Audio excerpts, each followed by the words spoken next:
কি অবস্থা সবার বলো।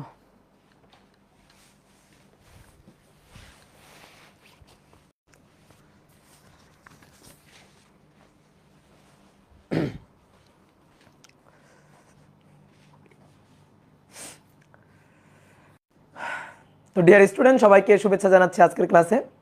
অনেক দিন পর তোমাদের সাথে আবার আমার দেখা হয়ে গেল। তো আশা করি তোমরা আমার ভয়েস ঠিকঠাক মতো শুনতে পাচ্ছ এবং ঠিকঠাক মতো ভিডিও স্ক্রিনে তোমরা ঠিকঠাক মতো দেখতে পাচ্ছ। বলো সাউন্ড ক্লিয়ার আছে কিনা? ওকে, সাউন্ড ক্লিয়ার আছে। তো ধন্যবাদ সবাইকে লাইভে যুক্ত হওয়ার জন্য। আজকে প্রথম ক্লাস, এই কারণে দেখতে পাচ্ছি অনেক স্টুডেন্টই লাইভে যুক্ত হয়ে গেছো। তো আজকে যেমন প্রথম ক্লাসে তোমার একটা এনার্জি লেভেল যেমন হাই, তুমি একটা নতুন উদ্যম নিয়ে যেমন একটা নতুন অধ্যায়ের ক্লাস শুরু করছো, যেন এই অধ্যায়ের শেষ পর্যন্ত এই উদ্যমটা বজায় থাকে, এটাই তোমাদের কাছে চাওয়া, তোমাদের কাছ থেকে আশা। যদি উদ্যমটা একেবারে প্রথম ক্লাসের মতো ধরে রাখতে পারো, আগ্রহটা প্রথম ক্লাসের মতো ধরে রাখতে পারো, তাহলে দেখবা আমার সাথে সাথেই কোর্সটা বা আমার সাথে সাথেই চ্যাপ্টারটা শেষ হয়ে গেছে। তো চলো আজকে আমরা চলতরিৎ শুরু করব। আমরা এর আগে স্থির তড়িৎ শেষ করছি রিসেন্টলি। তো আজকে আমরা চলতরিৎ শুরু করব। চলতরিৎ স্থির তড়িতের মতোই একটা বড় অধ্যায়। তো এই অধ্যায়ে 15 থেকে 20টা ক্লাস লাগবে। আমি এই যে প্রথম ক্লাসে কিন্তু সুন্দর করে বলে দিচ্ছি যে এই অধ্যায়ে কয়টা ক্লাস লাগবে। তো এই অধ্যায়ে 15 থেকে 20টার মতো ক্লাস লাগবে যদি আমি সব কিছু কাভার করতে চাই। অর্থাৎ আমাদের বোর্ড পরীক্ষার জন্য যা যা গুরুত্বপূর্ণ এবং সামনে অ্যাডমিশন টেস্টের জন্য যা যা গুরুত্বপূর্ণ, বিগত বছরের যে প্রশ্নগুলা বিভিন্ন ইঞ্জিনিয়ারিং ইউনিভার্সিটিগুলোতে আসছে, সেই সকল কোশ্চেন এবং সেই সকল টাইপের কোশ্চেন, এগুলা যদি এই সব কিছু সুন্দর করে অ্যান্সার করে বা বুঝাই তোমাদের দিতে চাই, তাহলে মোটামুটি 15টা থেকে 20টা ক্লাস, আমি একটু বেশি বাড়াইয়েই বলছি, 15টা থেকে 20টা ক্লাসের মতো লাগবে। তো ধৈর্য নিয়ে আমার সাথে থাকতে হবে, তাহলে এই অধ্যায়টা তোমার একেবারে জিরো থেকে প্রো পর্যন্ত একেবারে যা কিছু দরকার সব কিছু সুন্দরভাবে আমার সাথে সাথে শেষ হয়ে যাবে। তো চলো আমরা শুরু করি। আজকে আমাদের প্রথম ক্লাস চলতরিতের। তো আজকে আমরা চলতরিতের বিশেষ করে তড়িৎ প্রবাহের বেসিক জিনিসটা আজকে জানবো এবং একটা টপিক পড়বো ভেবে আসছি আমরা, সেটা হচ্ছে রেজিস্ট্যান্স কালার কোড। তো রেজিস্ট্যান্স কালার কোড এই টপিকটা তোমাদের বোর্ড বইয়ে নাই, বাট এই টপিকটা আমরা যখন পড়াশোনা করে আসছি তখন আমাদের বইগুলোতে ছিল। তো এই কারণে দেখা যায় কি বিভিন্ন সময় অ্যাডমিশন টেস্টে বিভিন্ন জায়গায় এই কোশ্চেনটা আসে। রিসেন্টলি গত বছর, মানে এবার যে অ্যাডমিশন টেস্ট হলো তার আগের বছরে রাজশাহী ইউনিভার্সিটিতেও কিন্তু এখান থেকে একটা এমসিকিউ কোশ্চেন আসছে। তো খুবই সহজ একটা টপিক। তো এই টপিকটা আমরা আজকে পড়ব। তো চলো আমরা শুরু করি। আমাদের তড়িতের অধ্যায় 3টা বলতে গেলে, তড়িতের অধ্যায় 3টা, তার মধ্যে সবচেয়ে ইম্পর্টেন্ট পাওয়ারফুল চ্যাপ্টার হচ্ছে দুটো তড়িতের। তো 2টা চ্যাপ্টারের মধ্যে একটা চ্যাপ্টারের নাম হচ্ছে স্থির তড়িৎ আর একটা চ্যাপ্টারের নাম হচ্ছে চলতড়িৎ। তড়িৎ বা আধান আর কি, সহজ কথা। আধানকে আমরা প্রকৃতিতে দুইভাবে পাইতে পারি। প্রকৃতিতে দুইভাবে আমরা পাইতে পারি আধানকে। এক হচ্ছে স্থিরভাবে পেতে পারি, স্থির অর্থাৎ অ্যাট রেস্ট পজিশনে পাইতে পারি, কোনো মোশন থাকবে না, কোনো গতি থাকবে না। আর একটা হচ্ছে চার্জকে আমরা গতিশীল অবস্থায় পেতে পারি। চার্জকে গতিশীল অবস্থায়, চার্জ মুভ করতেছে পরিবাহীর মধ্য দিয়ে। চার্জ ফ্লো করার জন্য অবশ্যই পরিবাহী লাগবে। পরিবাহী ছাড়া, তড়িৎ পরিবাহী ছাড়া কিন্তু চার্জ মুভ করতে পারবে না, চার্জ চলাচল করতে পারবে না।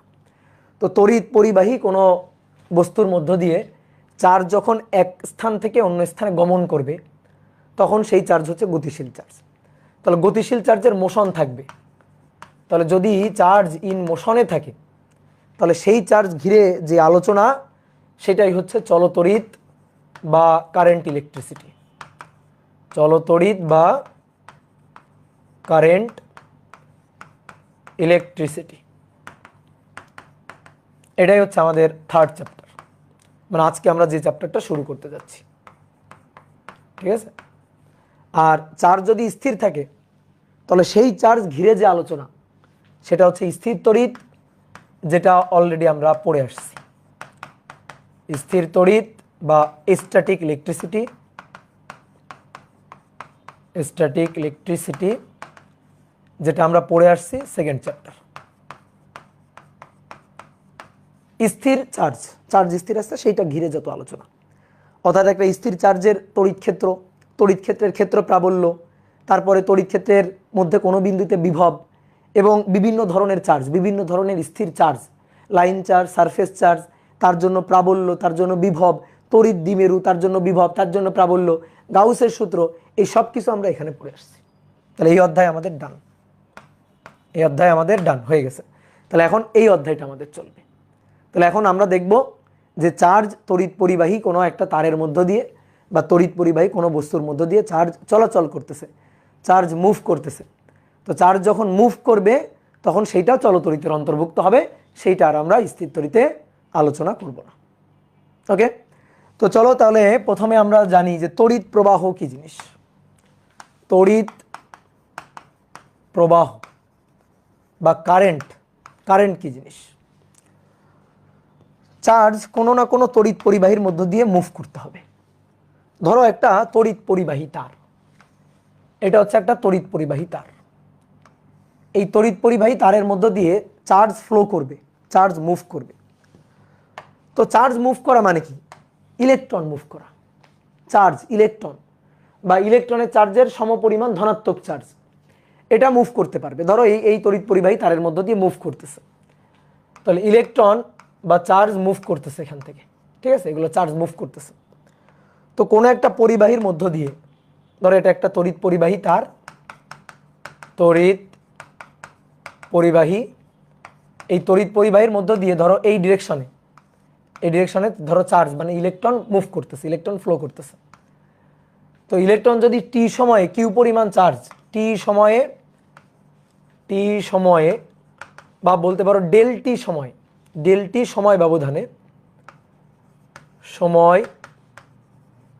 ব্যবধানে যদি ডেল কিউ পরিমাণ চার্জ এই তড়িৎ পরিবাহীর মধ্য দিয়ে মুভ করে, তড়িৎ পরিবাহীর মধ্য দিয়ে প্রবাহিত হয়, তড়িৎ পরিবাহীর মধ্য দিয়ে ধরো প্রবাহিত হয়, তাহলে টি সময় বা ডেল টি সময় ডেল কিউ পরিমাণ চার্জের মধ্য দিয়ে মুভ করে। তড়িৎ প্রবাহ হচ্ছে একক সময়ে কোনো পরিবাহীর মধ্য দিয়ে কি পরিমাণ চার্জ ফলো করে, এইটা হচ্ছে তড়িৎ প্রবাহ। তাহলে তড়িৎ প্রবাহ হচ্ছে চার্জের হার, চার্জ প্রবাহের হার। তো ডেল টি সময়ে ডেল কিউ পরিমাণ চার্জ, তাহলে একক সময়ে কি পরিমাণ চার্জ, তাহলে ডেল টি সময়ে প্রবাহিত চার্জ হচ্ছে ডেল কিউ, ঠিক আছে। তাহলে অতএব একক সময় মানে 1 সেকেন্ডে, একক সময়ে প্রবাহিত charge that is del Q divided by del T, এটাই হচ্ছে তড়িৎ প্রবাহ, এটাই হচ্ছে কারেন্ট। তো তড়িৎ প্রবাহকে আমরা আই দিয়ে প্রকাশ করি। কি দিয়ে প্রকাশ করি? আই দিয়ে। তাহলে তড়িৎ প্রবাহ আই, এই আই হচ্ছে del Q divided by del T. সহজ কথা, চার্জ প্রবাহের হারকে কারেন্ট বা তড়িৎ প্রবাহ বলে। আমরা 9-10 এই সূত্রটাকে এভাবে লিখছি, এই ডেল কিউকে আমরা বড় কিউ দিয়ে লিখছি, যে কিউ পরিমাণ চার্জ প্রবাহিত হচ্ছে কত সময়ে? টি সময়। তাহলে টি সময়ে কিউ পরিমাণ চার্জ, একক সময়ে কিউ ডিভাইডেড বাই টি পরিমাণ চার্জ, এটাই হচ্ছে তড়িৎ প্রবাহ। আমরা 9-10 এভাবে লিখছি। তো এখন আমরা একটু এভাবে লিখলাম যে ডেল টি সময় ব্যবধানে ডেল কিউ পরিমাণ চার্জ প্রবাহিত হচ্ছে, তাহলে একক সময় কি পরিমাণ চার্জ প্রবাহিত হচ্ছে? Del Q divided by del T পরিমাণ চার্জ প্রবাহিত হচ্ছে। তাহলে এটাই হচ্ছে কারেন্ট। এইবার শোনো, চার্জের হার বা চার্জ প্রবাহের রেট, এটাই হচ্ছে কারেন্ট। আমরা কারেন্টের সূত্রটা বের করলাম। এবার কারেন্ট দুই ধরনের হয়, এই হিসাবটা দুই ধরনের হয়। এক, এটা হচ্ছে গড় কারেন্ট, গড় প্রবাহ মাত্রা, গড় তড়িৎ প্রবাহ। আর একটা হচ্ছে তাৎক্ষণিক তড়িৎ প্রবাহ মাত্রা, তাৎক্ষণিক ইনস্ট্যান্ট কারেন্ট। তাহলে এই দুইটার মধ্যে পার্থক্য কি? তুমি গড় বেগ তাৎক্ষণিক বেগ পড়ছো না, গড় ত্বরণ তাৎক্ষণিক ত্বরণ পড়ছো না? ঠিক তেমনিভাবে গড় প্রবাহ মাত্রা বা গড় কারেন্ট এবং তাৎক্ষণিক প্রবাহ মাত্রা বা তাৎক্ষণিক কারেন্ট সেম একই জিনিস। তোমার একটা উদাহরণ দিলে তুমি ব্যাপারটা বুঝবা। মনে করো একটা গাড়ি ধরো ঢাকা থেকে রাজশাহী যাবে, ধরো একটা সরল রৈখিক রাস্তা, এই সরল রৈখিক রাস্তার এই প্রান্তে আছে ঢাকা, এই প্রান্তে আছে রাজশাহী। আর তুমি বলতে পারো ভাই ঢাকা থেকে রাজশাহী তো কোনো সরল রৈখিক রাস্তা নেই, রাস্তাটা তো একটু আঁকা বাঁকা। তা আমরা চিন্তা করি একটু সরল রৈখিক রাস্তা, কারণ সরল রৈখিক রাস্তায় অতিক্রান্ত দূরত্বকে আমরা সরণ বলি। তুমি ধরো এ বিন্দু থেকে বি বিন্দুতে গেলাম, এই বিন্দু থেকে বি বিন্দুতে এরকম আঁকা বাঁকা পথে গেলাম, এটা তোমার দূরত্ব, বাট এটা তোমার সরণ না। সরণ হবে কখন? যখন এ বিন্দু থেকে সোজা তুমি বি বিন্দুতে যাবা, একেবারে সরল রৈখিক দূরত্ব অতিক্রম করবা, তখন সেইটা হবে সরণ। দুই বিন্দুর মধ্যে সর্বনিম্ন যে ডিস্টেন্সটা সেটাই হচ্ছে সরণ। এবং সর্বনিম্ন সেই ডিস্টেন্সটা পাওয়া যাবে কখন? যখন তাদের মধ্যে একটা সরল রেখা টানা যাবে, অর্থাৎ পথটা একটা সরল রৈখিক পথ হবে, একেবারে স্ট্রেট লাইন দুই বিন্দুর মধ্যে, তাহলে সেটা হচ্ছে সরণ। তো এইবার শোনো, আমি যেটা বলতে চাচ্ছি সেটা হচ্ছে, ধরো একটা গাড়ি ঢাকা থেকে রাজশাহী আসছে, এই হচ্ছে একটা গাড়ি, এই গাড়িটা ঢাকা থেকে রাজশাহী আসছে। তো এখান থেকে যাত্রা শুরু, এটা হচ্ছে t=0 সময় এখান থেকে যাত্রা শুরু করছে, গাড়িটা এখানে পৌঁছাইছে t=t সময়। ধরো রাত 12টায় রওনা দিছে, ভোর 6টায় গিয়ে পৌঁছাইছে, এই যে t=t সময় এখানে পৌঁছাইছে। তো যখন এখান থেকে রওনা দেয় তখন অতিক্রান্ত সরণ 0। এইখান থেকে এই পর্যন্ত এই যে পথের দৈর্ঘ্য বা সরণ, যেহেতু সরল রৈখিক পথ, তো সরল রৈখিক পথে পথের দৈর্ঘ্যটাই হবে সরণ। তো এই সরণটা হচ্ছে s, এই পয়েন্টে পৌঁছাইলো, তাহলে সরণ হইল s।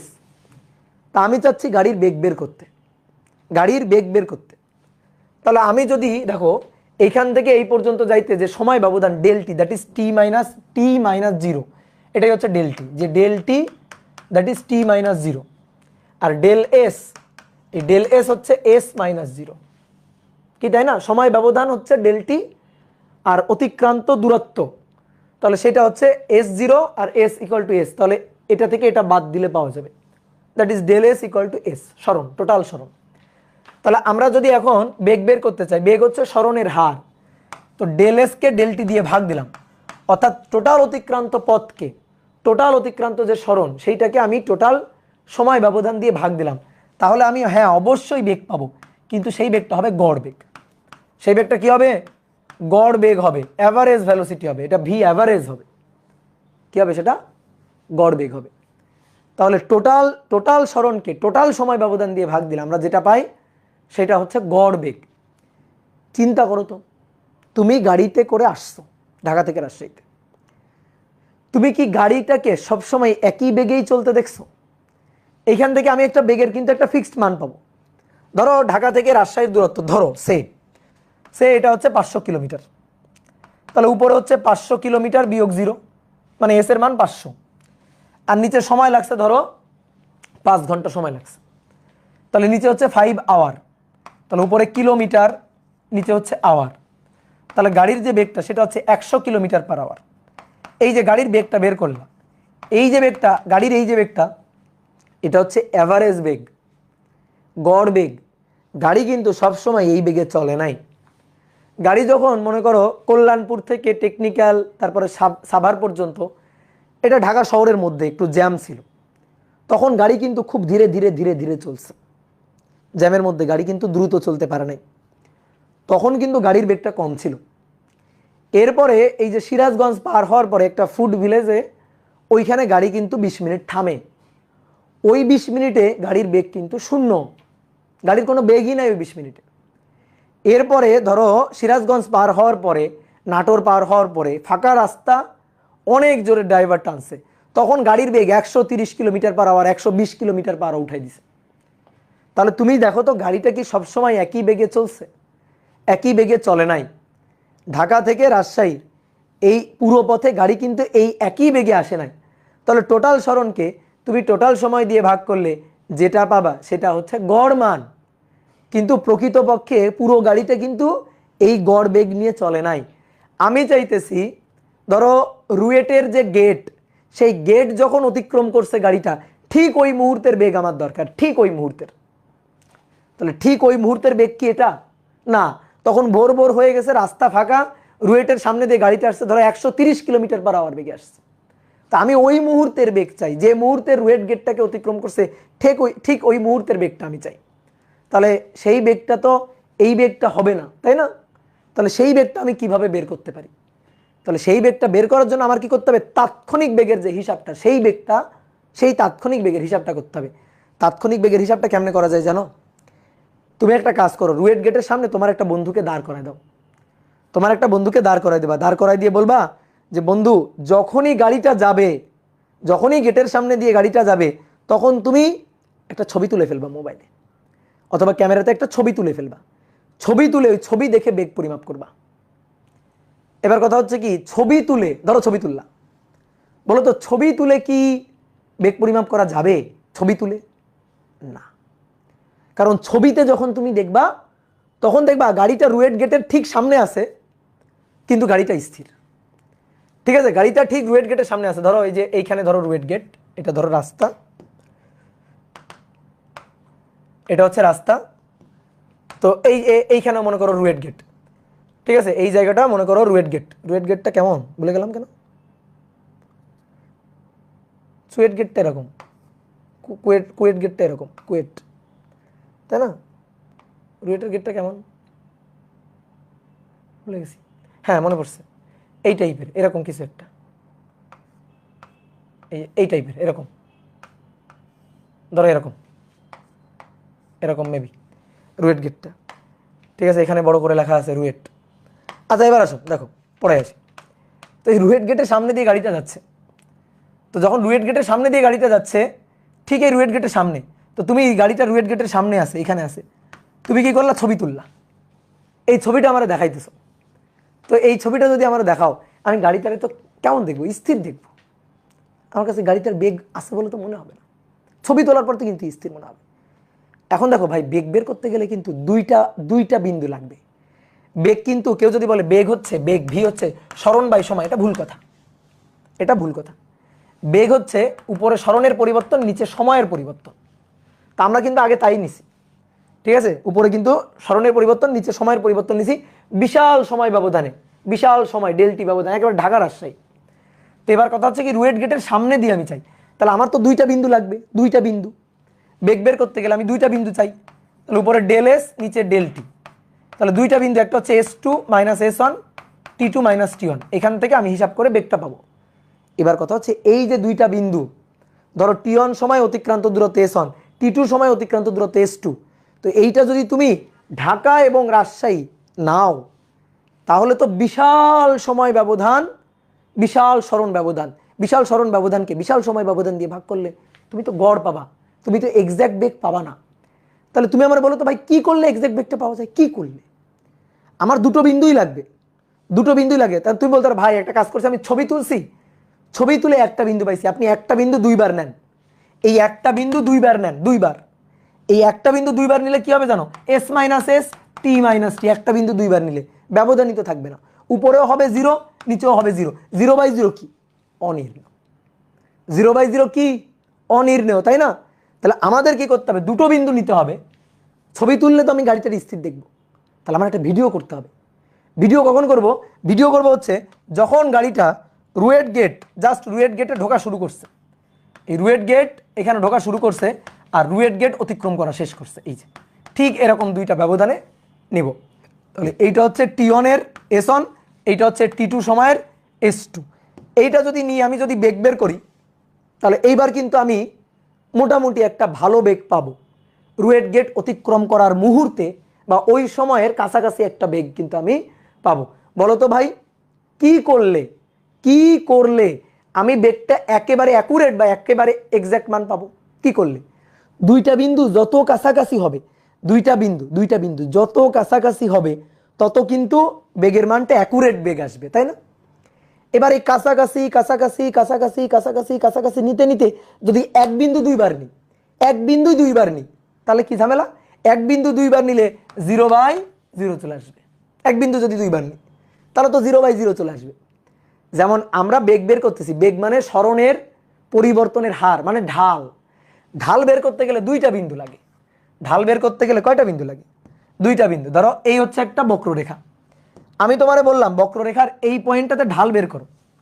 তো এই পয়েন্টে ঢাল বের করতে গেলে ধরো তুমি এই বিন্দুটা নিলা আর এই বিন্দুটা নিয়ে কোটিদ্বয় অন্তর বাই ভুজদ্বয় অন্তর করলা, তাহলে তুমি ঢালের যে মানটা পাবা সেটা কি এই পয়েন্টের অ্যাকুরেট ঢাল হবে? না।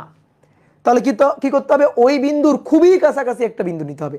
তো ওই বিন্দুর যত কাছাকাছি নিবা, ধরো এই বিন্দু নিলা আর এই বিন্দু নিলা, ঢালের মানটা আগের চেয়ে বেটার হবে।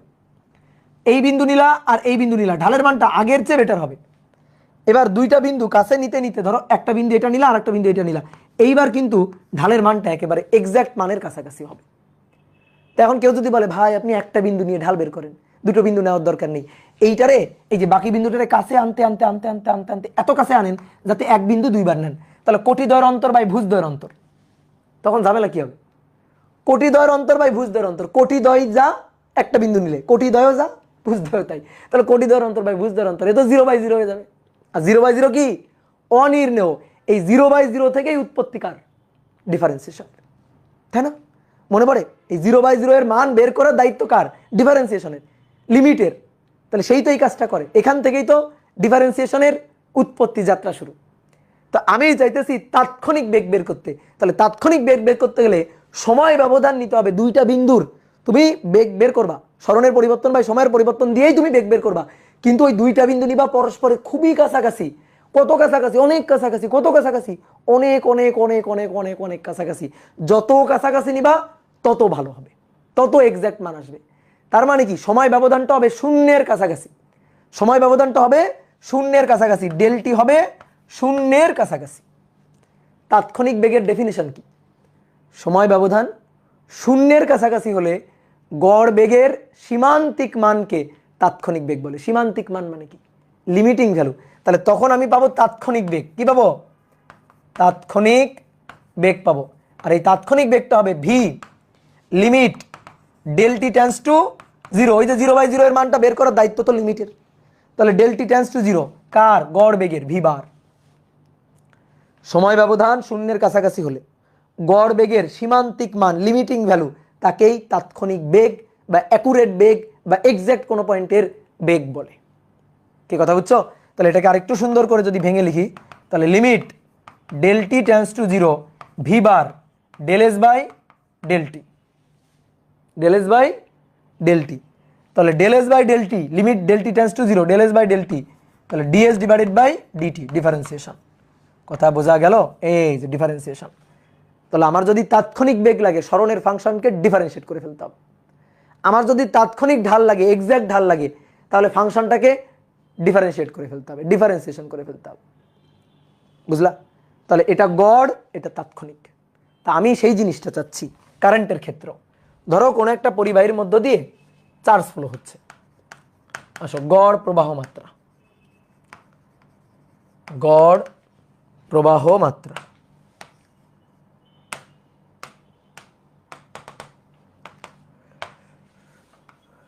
এই একটা পরিবাহী, এই পরিবাহীর মধ্য দিয়ে চার্জ প্রবাহিত হচ্ছে।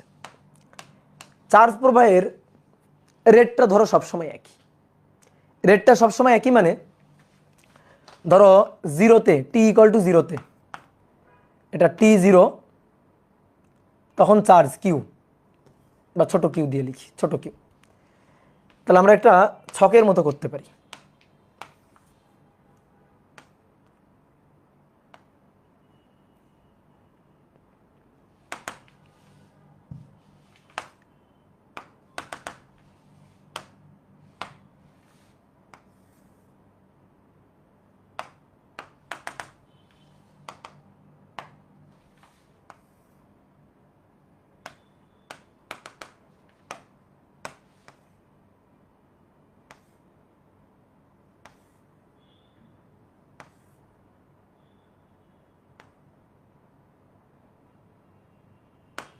দেখো এবার ধরো টি ইকুয়াল টু 0-তে কোনো চার্জ প্রবাহিত হয়নি।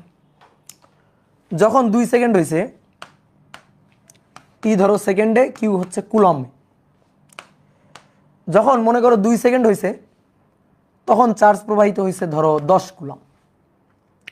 যখন 3 সেকেন্ড হয়েছে, তখন চার্জ প্রবাহিত হয়েছে ধরো 15 কুলম। যখন 4 সেকেন্ড হয়েছে, তখন চার্জ প্রবাহিত হয়েছে ধরো 20 কুলম। যখন 5 সেকেন্ড, তখন চার্জ প্রবাহিত হয়েছে 25 কুলম চার্জ প্রবাহিত হয়েছে। এখন আমি তোমার বললাম কারেন্ট কত বের করো। দেখো চার্জ প্রবাহের এই পরিবাহীর মধ্য দিয়ে চার্জ প্রবাহের রেটটা সবসময় একই, সবসময় একই, সবসময় একই রেটে চার্জ যাচ্ছে। কখনো একটু বেশি চার্জ যাচ্ছে, কখনো একটু কম চার্জ যাচ্ছে, এমনটা না। চার্জ সবসময় একই রেটে যাচ্ছে, একই রেটে। 0-তে 0, 2-এ 10 কুলম, 3-এ 15 কুলম, 4 20 কুলাম 5 সেকেন্ড যখন, তখন টোটাল চার্জ গেছে 25 কুলাম। এখন আমি চাই কারেন্ট বের করতে। এখান থেকে যে কোনো দুটো পয়েন্ট নিয়ে হিসাব করব, যে কোনো দুটো পয়েন্ট। তাহলে কারেন্ট হচ্ছে উপরে চার্জের ব্যবধান, নিচে সময় ব্যবধান। এবার তুমি যে কোনো দুটো পয়েন্ট নাও তোমার খুশি মতো। ধরো তুমি নিলা হচ্ছে এই পয়েন্ট আর এই পয়েন্ট, ওকে। তাহলে উপরে চার্জের ব্যবধান হচ্ছে 20 - 10, 4 - 2 সময় ব্যবধান 4 - 2। তাহলে উপরে 10 নিচে 2, তাহলে 5 অ্যাম্পিয়ার। কত? 5 অ্যাম্পিয়ার। ঠিক আছে, তাহলে 5 অ্যাম্পিয়ার। তুমি যদি বলো যে না ভাই এভাবে হবে না, আপনি এই পয়েন্ট নেন আর এই পয়েন্ট নেন, যে ভাই আপনি এই পয়েন্ট আর এই পয়েন্ট নিয়ে হিসাব করেন, ওকে রাজি। I = del Q divided by del T। তাহলে del Q এর মান হচ্ছে 25 - 0 আর del T এর মান হচ্ছে 5 - 0। তাহলে 5 × 5 = 25, কত অ্যাম্পিয়ার? 5 অ্যাম্পিয়ার। তাহলে কারেন্ট সবসময় সেম, চার্জ প্রবাহের রেট সবসময় একই। বলো এটা কেমন বেগ? বলো বেগ কেমন? যদি বেগের কথা বলি, কারেন্ট বাদ দাও, বলো কেমন বেগ? সমবেগ। বোঝো সমবেগ? শুনছো? সেই সমবেগের সূত্রের মতো, S = VT, সমবেগের সূত্রের মতো। সব সময় সরণের হার একই। তাহলে সমবেগ সব সময় একই হারে গাড়ির বেগ বাড়ছে, ঠিক একইভাবে, মানে সরি, সবসময় একই হার আছে, গাড়ির সরণের পরিবর্তনের হার একই আছে, অর্থাৎ বেগটা কনস্ট্যান্ট আছে। ঠিক তেমনি কারেন্টটা কনস্ট্যান্ট আছে, অর্থাৎ চার্জ প্রবাহের রেটটা সবসময় একই আছে। কখনো এর মধ্য দিয়ে বেশি চার্জ দৌড় দিছে, কখনো কম চার্জ দৌড় দিছে, এমন ঘটনা ঘটে নাই। একই চার্জ যাচ্ছে, সবসময় একই রেটে চার্জ প্রবাহিত হচ্ছে। কি কথা বুঝছো? এইটাই হচ্ছে গড় বেগ। তাহলে আমি যদি গড় বেগের ডেফিনেশনটা বলি, তাহলে কিভাবে বলবো? সরি, গড় প্রবাহের ডেফিনেশনটা বলি। তাহলে যে কোনো সময় ব্যবধানে, যে কোনো সময় ব্যবধানে কোনো পরিবাহীর মধ্য দিয়ে, কোনো পরিবাহীর মধ্য দিয়ে চার্জ প্রবাহের হারকে, চার্জ প্রবাহের হারকে গড় প্রবাহ মাত্রা বলে। ঠিক আছে, গড় প্রবাহ মাত্রা বলে। যদি কারেন্ট ফিক্সড হয়, কারেন্ট যদি একই হয়, মানে চার্জ প্রবাহের রেট যদি একই হয়, চার্জ প্রবাহের হার সর্বদা একই থাকলে, সর্বদা একই হলে, দেখো এখানে সর্বদা একই, তাহলে গড় প্রবাহ ও তাৎক্ষণিক প্রবাহ সেম। গড় প্রবাহ ও তাৎক্ষণিক প্রবাহ সেম, তাই না? স্বাভাবিক, তাৎক্ষণিক প্রবাহ সেম থাকবে, গড় প্রবাহ তাৎক্ষণিক প্রবাহ সেম থাকবে। বাট কখনো চার্জ বেশি যাচ্ছে, কখনো চার্জ কম যাচ্ছে, তখন কিন্তু গড় প্রবাহ আর তাৎক্ষণিক প্রবাহ সেম হবে না। তখন গড় প্রবাহ আর তাৎক্ষণিক প্রবাহ সেম হবে না। দেখো আমি তোমার উদাহরণ দিয়ে দেখাই। এবার আসো তাৎক্ষণিক প্রবাহ বোঝার জন্য একটা উদাহরণ। তাৎক্ষণিক প্রবাহ কি আর গড় প্রবাহ কি, দুইটা একসাথে ফিল করতে পারবা। মনে করো কোনো একটা পরিবাহী আছে, সেই পরিবাহীর মধ্য দিয়ে চার্জ প্রবাহের রেটটা না সবসময় একই না। এর মধ্য দিয়ে চার্জ প্রবাহের রেটটা সবসময় একই না। এটা টি ধরো সেকেন্ডে, আর কিউ সেটা ধরো কুলম। যখন 0 ছিল তখন 0, যখন 2 সেকেন্ড তখন মনে করো চার্জ গেছে হচ্ছে 8 কুলম, যখন 3 সেকেন্ড তখন গেছে 10 কুলম, যখন 5 সেকেন্ড, যখন 4 সেকেন্ড তখন গেছে ধরো 12 কুলম, যখন 5 সেকেন্ড তখন গেছে ধরো 18 কুলম, যখন 6 সেকেন্ড তখন গেছে ধরো 26 কুলম, এরকম গেছে। তাহলে এইবার কিন্তু চার্জ প্রবাহের রেট সবসময় একই নেই। এইবার তুমি কারেন্ট বের করো, তো তুমি যদি এবার যে কোনো দুইটা পয়েন্ট নিয়ে কারেন্ট বের করো, যে কোনো দুইটা পয়েন্ট, ধরো এই পয়েন্ট নিলা আর এই পয়েন্ট নিলা, কারেন্ট বের করবা। তাহলে I del Q বাই del T, del Q divided by del T। তাহলে ভাই del Q হচ্ছে 12 - 8 আর del T হচ্ছে 4 - 2। তাহলে 12 থেকে 8 বিয়োগ দাও, তাহলে কত থাকতেছে?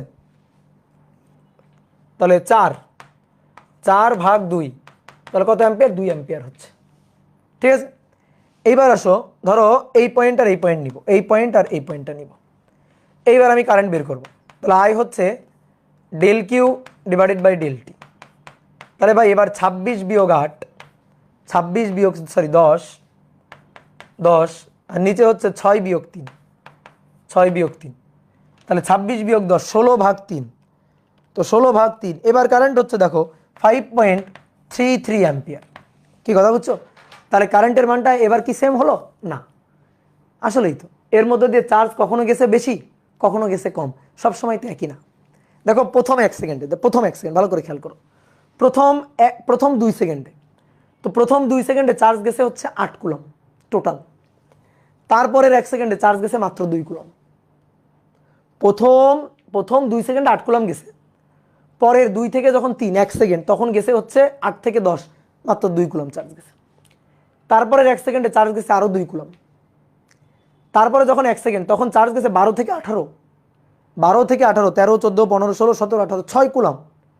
তাহলে 4 থেকে 5, এই 1 সেকেন্ডে গেছে 6 কুলম। 5 থেকে যখন 6 তখন গেছে 18 থেকে 26, 18 থেকে 26, 8 কুলম। তাহলে এক এক সময় চার্জ এক এক রকম গেছে না? চার্জ কিন্তু সবসময় একই রেটে নেই, তাহলে এটা সেম রেট না, এক এক সময় এক এক রকম রেট। তাহলে এইবার আমি এখানে যেটা বের করছি সেটা হচ্ছে এই 2 পয়েন্ট নিয়ে গড় বের করছি, এই 2 পয়েন্ট নিয়ে। এখানে যেটা বের করছি সেটা হচ্ছে এই 2 পয়েন্ট নিয়ে আমরা গড় হিসাব করছি, অ্যাভারেজ হিসাব করছি। আমার ভাই তাৎক্ষণিক দরকার, তাহলে তাৎক্ষণিক পাওয়ার জন্য কি করতে হবে জানো? ডিফারেন্সিয়েট করতে হবে। কারেন্টের ফাংশনটাকে সময়ের সাপেক্ষে ডিফারেন্সিয়েট করতে হবে। তাহলে আমরা তখন ডেফিনেশনটা এভাবে লিখব, আমরা তখন তাৎক্ষণিক প্রবাহের ডেফিনেশনটা এভাবে লিখব যে সময় ব্যবধান শূন্যের কাছাকাছি হলে, সময় ব্যবধান, আগে তুমি বেগের ক্ষেত্রে সংজ্ঞা লিখতা, সময় ব্যবধান শূন্যের কাছাকাছি হলে গড় বেগের সীমান্তিক মানকে তাৎক্ষণিক বেগ বলে। ঠিক তেমনি সময় ব্যবধান শূন্যের কাছাকাছি হলে, শূন্যের কাছাকাছি হলে গড় প্রবাহ মাত্রার সীমান্তিক মানকে, সীমান্তিক মান মানে লিমিটিং ভ্যালু, সীমান্তিক মানকে তাৎক্ষণিক প্রবাহ মাত্রা বলে, তাৎক্ষণিক প্রবাহ মাত্রা বলে। তো এই তাৎক্ষণিক প্রবাহ মাত্রা আই, এটা হচ্ছে লিমিট, একটু আগে লিখছিলাম del T tends to 0 del Q divided by del T. তাহলে তখন আমি একবারে লিখে দিতে পারি I equal to d d T of Q, অর্থাৎ চার্জের যে সমীকরণ বা ফাংশন থাকবে সময়ের সাপেক্ষে তাকে ডিফারেন্সিয়েট করে দিবা। সময়ের সাপেক্ষে ডিফারেন্সিয়েট করে দিলে তুমি তড়িৎ প্রবাহের মান, তাৎক্ষণিক মানটা পাবা। তো এটাই হচ্ছে কাজ, যে আমরা তাৎক্ষণিক বেগ চাই, সরণকে ডিফারেন্সিয়েট করো তাৎক্ষণিক বেগ, ঠিক তেমনি কারেন্টের ফাংশনকে ডিফারেন্সিয়েট করো, তাহলে তাৎক্ষণিক কারেন্ট তুমি পাবা। কি কথা বোঝা গেছে? ক্লিয়ার? বলো কোনো প্রশ্ন থাকলে বলো, এবার বলো কোনো প্রশ্ন থাকলে বলো। ওকে, গুড।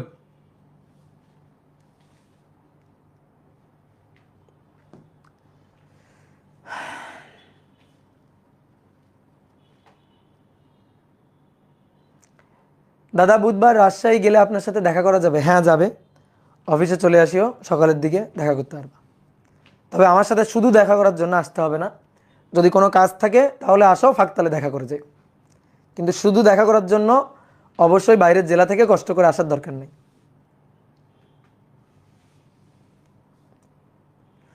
ওকে, আগের স্লাইড নাও, দেখাই। এই যে এটা মনে হয় আগের স্লাইড না? ওকে, তাহলে আশা করি বুঝতে পারছো। তাহলে কোনো পরিবাহীর মধ্য দিয়ে যদি একই রেটে চার্জ যায় তাহলে তো কারেন্ট একই, সেটা তাৎক্ষণিক হোক গড় হোক একই, কিন্তু কারেন্ট কখনো বেশি কখনো কম, আবার বেশি আবার কম, এইভাবে যদি চার্জ প্রবাহিত হয় তাহলে সেই ক্ষেত্রে গড় প্রবাহ আর তাৎক্ষণিক প্রবাহ সেম হবে না। ওকে, এবার আসো আমরা একটা প্রবলেম সলভ করব। না, 1 নম্বর বলা হচ্ছে কোনো পরিবাহীর মধ্য দিয়ে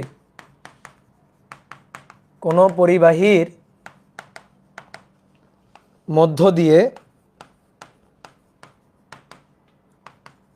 চার্জ প্রবাহের সমীকরণ, চার্জ প্রবাহের সমীকরণ Q equal to 3t square plus 2t plus 4 এত কুলম। চার্জ প্রবাহের সমীকরণ হচ্ছে এত কুলম। কোনো পরিবাহীর মধ্য দিয়ে চার্জ প্রবাহের সমীকরণ এত coulomb. Question number 1, T equal to 2 সেকেন্ডে তাৎক্ষণিক প্রবাহ মাত্রা মান কত? প্রবাহ মাত্রা মান কত? আর 2 নম্বর হচ্ছে টি ইকুয়াল টু 0 সেকেন্ড থেকে টি ইকুয়াল টু, আচ্ছা 0 সেকেন্ড না, টি ইকুয়াল টু 1 সেকেন্ড থেকে টি ইকুয়াল টু 3 সেকেন্ড সময়ের ব্যবধানে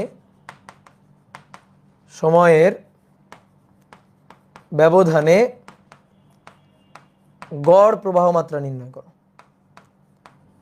গড় প্রবাহ মাত্রা নির্ণয় করো। গড় প্রবাহ মাত্রা নির্ণয় করো। আসো 1 নম্বর কোশ্চেন। টি ইকুয়াল টু 2 সেকেন্ডে তাৎক্ষণিক প্রবাহ মাত্রার মান কত? এটা চাইছে প্রথমে। টি ইকুয়াল টু 1 সেকেন্ড থেকে টি ইকুয়াল টু 3 সেকেন্ড সময়ের ব্যবধানে গড় প্রবাহ মাত্রা নির্ণয় করো। ওকে, তাহলে 1 নম্বর কোশ্চেন হচ্ছে তাৎক্ষণিক প্রবাহ মাত্রা আই। তাহলে ডি কিউ ডিটি, তাহলে D D T of Q 3t square plus 2t plus হচ্ছে 4, তাহলে ডিফারেন্সিয়েট করলে 6t প্লাস 2 ডিফারেন্সিয়েট করলাম। তো এটা হচ্ছে তাৎক্ষণিক প্রবাহ মাত্রা সমীকরণ, কিন্তু আমার চাইছে কত সেকেন্ডে? 2 সেকেন্ডে। তাহলে আই এট 2 সেকেন্ড, তাহলে 6 2 প্লাস 2 6 দুগুণে 12 13 14, তাহলে কত অ্যাম্পিয়ার? 14 অ্যাম্পিয়ার। শেষ। ঠিক আছে, ক্লিয়ার? ওকে, এবার আসো 2 নম্বর। টি ইকুয়াল টু 1 সেকেন্ড থেকে টি ইকুয়াল টু 3 সেকেন্ড সময়ের ব্যবধানে গড় প্রবাহ মাত্রা নির্ণয় করো। এবার চাইছে গড়, তাহলে গড় প্রবাহ মাত্রা আই অ্যাভারেজ উপরে এরকম চিহ্ন দিতে পারো, অথবা আই অ্যাভারেজ এভাবেও লিখতে পারো। তাহলে এটা হচ্ছে del Q divided by del T. তাহলে এটা হবে Q two minus Q one, আর নিচে ভাইয়া T two minus T one.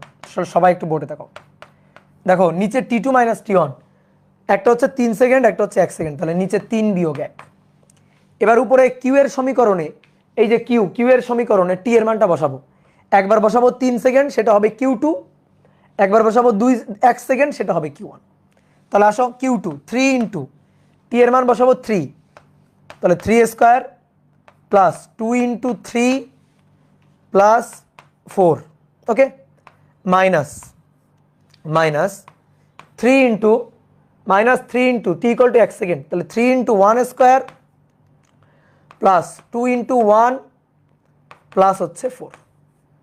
এই যে বসালাম। এবার এখান থেকে মান, তাহলে আসো 3 square plus 3 into 3 plus 4 minus 3 minus 2 minus 4 divided by 2, তাহলে 14 অ্যাম্পিয়ার আসছে। দেখো 14 অ্যাম্পিয়ার আসছে। হ্যাঁ, দেখো কাকতালীয়ভাবে তাৎক্ষণিক প্রবাহ আর গড় প্রবাহ কিন্তু সেম হয়ে গেছে। এটা কিন্তু কাকতালীয় হয়ে গেছে, সবসময় সেম হবে এর কোনো গ্যারান্টি কিন্তু নাই। এটা মনে করো তোমার লাগ ভালো সেম হয়ে গেছে কাকতালীয়ভাবে, বাট সবসময় সেম হবে এমন কিন্তু কোনো কথা নেই। আমি যদি এখানে 1 সেকেন্ড থেকে 3 সেকেন্ড না দিয়ে ধরো 0 থেকে 3 সেকেন্ড দিতাম, বা 0 থেকে 4 সেকেন্ড দিতাম, বা 1 সেকেন্ড থেকে 5 সেকেন্ড দিতাম, তাহলে কিন্তু ভাই অন্য হিসাব চলে আসতো। কি কথা বুঝছো? এই আর কি। তাহলে এইটা হচ্ছে অ্যাভারেজ আর এটা হচ্ছে তাৎক্ষণিক। তাহলে কিভাবে অ্যাভারেজ আর তাৎক্ষণিক বের করতে হয় বোঝা গেছে। এইবার শোনো, চার্জকে ডিফারেন্সিয়েট করলে, আসো এখানে দেখায়, চার্জের সমীকরণকে সময়ের সাপেক্ষে ডিফারেন্সিয়েট করলে কারেন্ট পাওয়া যায়। ভালো কথা। যেমন সরণকে সময়ের সাপেক্ষে ডিফারেন্সিয়েট করলে বেগ পাওয়া যায়, তাহলে বলো বেগকে কি করলে সরণ পাওয়া যায়? কি করলে বলো বলো বলো, বেগকে কি করলে সরণ পাওয়া যায়? ইন্টিগ্রেশন। ঠিক তেমনিভাবে অনেক সময় কারেন্টের সমীকরণ দেওয়া থাকতে পারে, তোমার বলতে পারে পরিবাহীর মধ্য দিয়ে কি পরিমাণ চার্জ প্রবাহিত হচ্ছে, তাহলে কারেন্টের সমীকরণ দেওয়া থাকলে কি পরিমাণ চার্জ প্রবাহিত হচ্ছে, তাহলে কারেন্টের সমীকরণকে সময়ের সাপেক্ষে ইন্টিগ্রেশন করবা, ইন্টিগ্রেশন করবা, তাহলে তুমি টি ইনিশিয়াল টি ফাইনাল এই লিমিটের মধ্যে ইন্টিগ্রেশন করবা, তাহলে তুমি কিউ এর মানটা পাবা। কথা বুঝছো? তাহলে তুমি কিউ এর মানটা পাবা। সহজ হিসাব যে আমি যদি কিউকে টি এর সাপেক্ষে ডিফারেন্সিয়েট করে আই পাবো, আর আইকে টি এর সাপেক্ষে ইন্টিগ্রেশন করলে কিউ পাবো, জাস্ট উল্টা।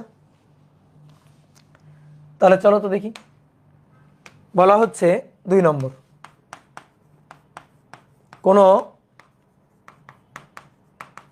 কোনো পরিবাহীর মধ্য দিয়ে তড়িৎ প্রবাহের সমীকরণ, তড়িৎ প্রবাহ সমীকরণ, কোনো তড়িৎ পরিবাহীর মধ্য দিয়ে তড়িৎ প্রবাহের সমীকরণ আই ইকুয়াল টু ধরো টি কিউব মাইনাস 2t প্লাস 9 এত অ্যাম্পিয়ার, এটা হচ্ছে তড়িৎ প্রবাহের সমীকরণ। এখানে টি এর মান বসাইলে কোন সময় তড়িৎ প্রবাহ কত তুমি পাবা। এখন আমাদের বলা হচ্ছে 1 নম্বর, যে এটার 1 নম্বর কি, এটা একটাই কোশ্চেন, যে শুরুতে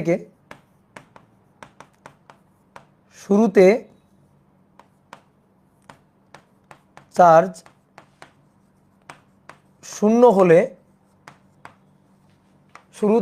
শূন্য হলে 3 সেকেন্ডে মোট কি পরিমাণ চার্জ প্রবাহিত হয়েছে, কি পরিমাণ চার্জ প্রবাহিত হয়েছে, কি পরিমাণ চার্জ প্রবাহিত হয়েছে, এটা বের করতে হবে। ওকে, সমীকরণ দেওয়া আছে আই এর, আর বলা আছে টি ইকুয়াল টু 0-তে চার্জ শূন্য, অর্থাৎ টি ইকুয়াল টু 0-তে কোনো চার্জ ছিল না, টি 0-তে কিউ শূন্য, এটা বলে দিছে। অনেক সময় টি 0-তে কিউ এর মান দেওয়া থাকতে পারে, থাকুক সমস্যা নেই। তাহলে টি 0-তে কিউ শূন্য বলে দিছে। তো এখন আমাদের বলছে টি ইকুয়াল টু 3 সেকেন্ডে, টি ইকুয়াল টু 3 সেকেন্ডে কিউ কত হবে, এটা বের করতে হবে।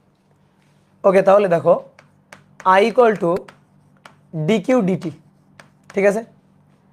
তাহলে কোনাকুনি গুণ করো, ডি কিউ সমান সমান আই ডিটি, আমার লাগবে কিউ, ইন্টিগ্রেশন সাইন, তাহলে ডিকিউকে ইন্টিগ্রেট করব, ডিকিউকে ইন্টিগ্রেট করলে পাবো কিউ, ডিকিউকে ইন্টিগ্রেট করলে কিউ, যেখানে কিউ এর লিমিট 0 থেকে কিউ, এই 0 থেকে কিউ আমার কিউ বের করতে হবে, আর টি 0-তে কিউ ছিল 0।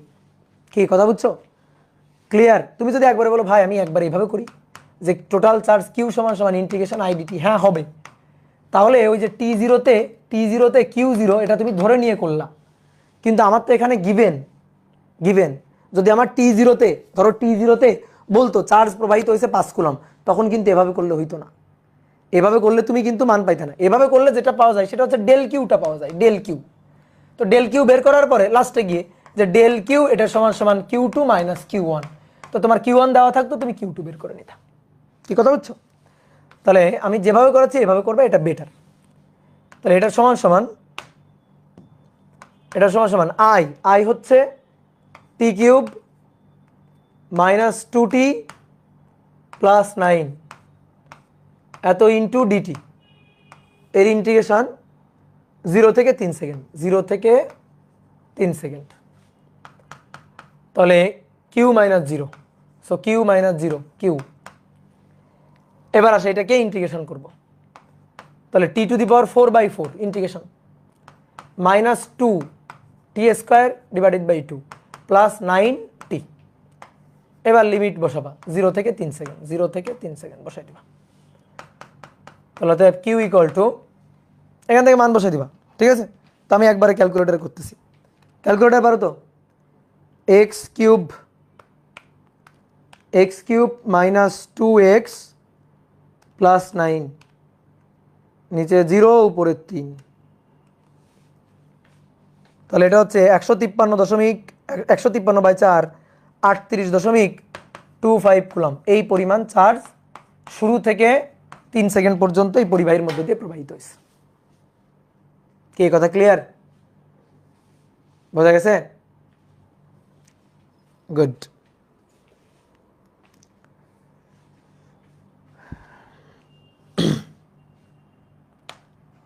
এবার আসো, বলা হচ্ছে 3 নম্বর,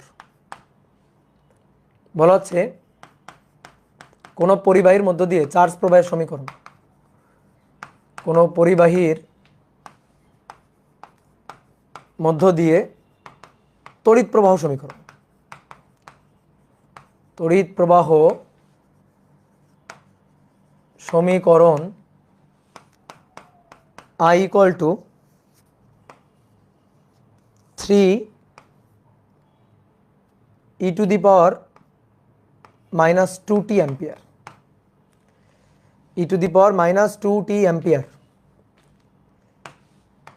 t equal to 2 সেকেন্ডে প্রবাহিত charge,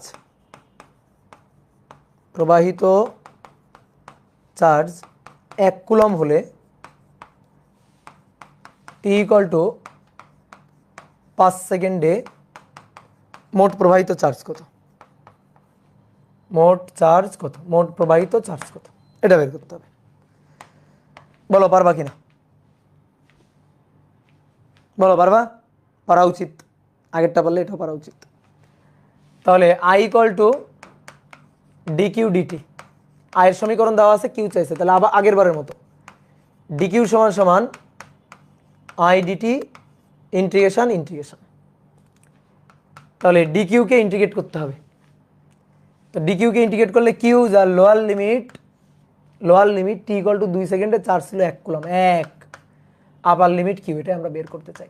I 3 e two the power minus 2t dt, কত থেকে কত, 2 থেকে 5 সেকেন্ড, 2 থেকে 5, তাহলে যখন 2 সেকেন্ড তখন চার্জ 1 কুলম, যখন 5 সেকেন্ড তখন চার্জ কত, এটা আমাদের বের করতে হবে। ওকে, এখানে হচ্ছে কিউ মাইনাস 1 সমান সমান, ভাই 3 বাইরে চলে আসলো, E to the power minus 2t divided by নিচে minus 2, E to the power minus 2t divided by নিচে কি মাইনাস 2, মনে পড়ে ডিফারেন্সিয়েশন, সরি ইন্টিগ্রেশন, ডিফারেন্সিয়েশন করলে গুণ হইতো আর ইন্টিগ্রেশন করলে ভাগ, E to the power minus 2t divided by minus 2। তাহলে এবার এর লিমিট কত, 2 থেকে 5, তাহলে কিউ মাইনাস 1 3, হিসাব করবা, ঠিক আছে, এটা হাতে কলম হিসাব করলে করতে পারো, আমি ক্যালকুলেটর করে ফেলতেছি। তাহলে কিউ সমান সমান, তাহলে ওই পাশে ইন্টিগ্রেশনটা করে ফেলি, integration 3 E to the power minus 2t, নিচে 2 থেকে উপরে 5, 2 থেকে উপরে 5, তাহলে এটা হচ্ছে 0.0274 প্লাস 1, তাহলে 1.0274 এত কুলম।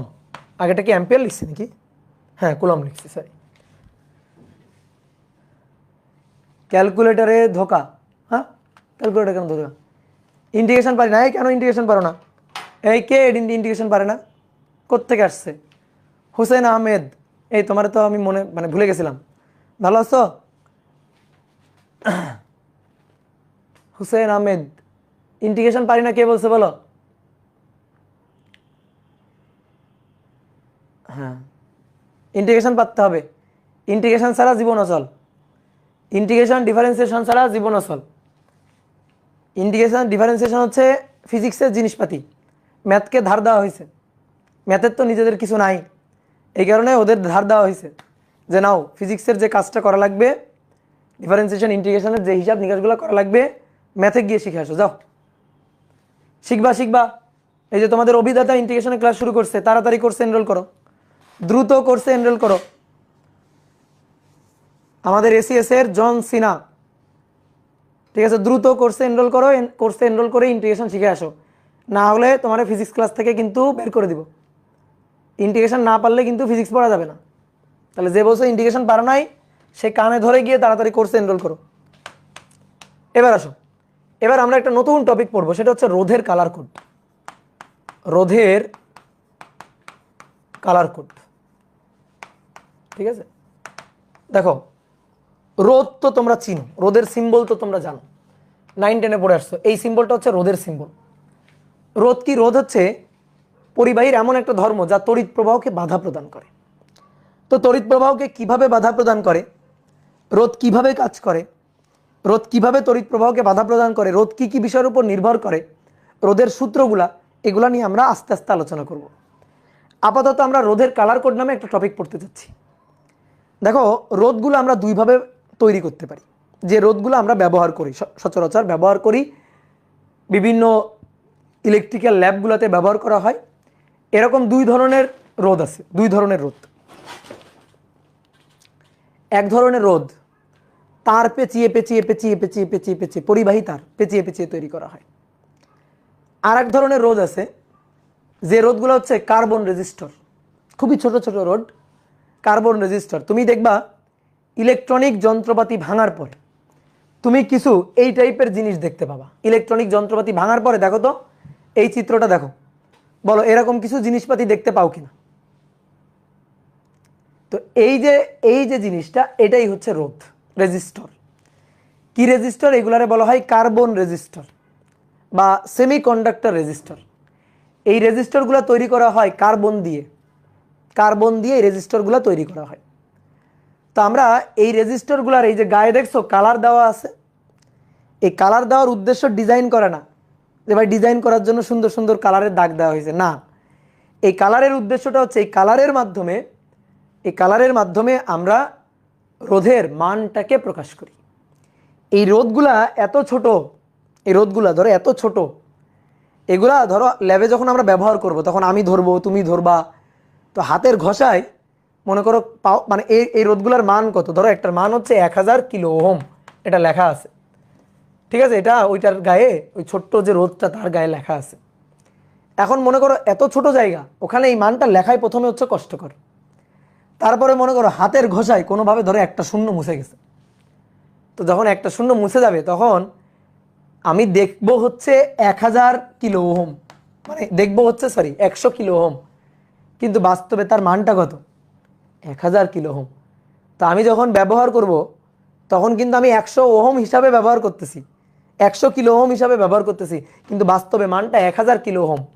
তাহলে এইটা কিন্তু একটা ঝামেলা, ঠিক আছে। অনেক সময় মনে করো 10⁶ ওহম লেখা আছে, হাতের ঘষায় 6টা মুছে গেছে, অথবা 10⁸ লেখা আছে, হাতের ঘষায় 8 হয়ে গেছে 3, হয়ে যায় না মাঝে মাঝে এরকম?